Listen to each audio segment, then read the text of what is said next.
Here are some of the new species I've added to my life list after this past weekend in Arizona.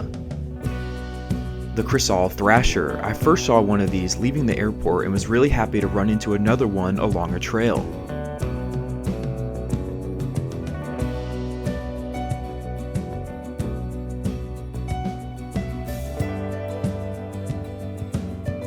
It was in the mid-70s and this flock of white-crowned sparrows was beating the heat and sneaking an easy drink.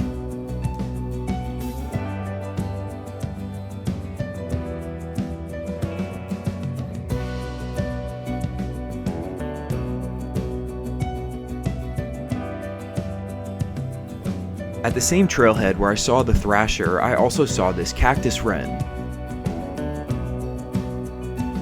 Thank you for watching, and I'll be back to Washington birding later this week.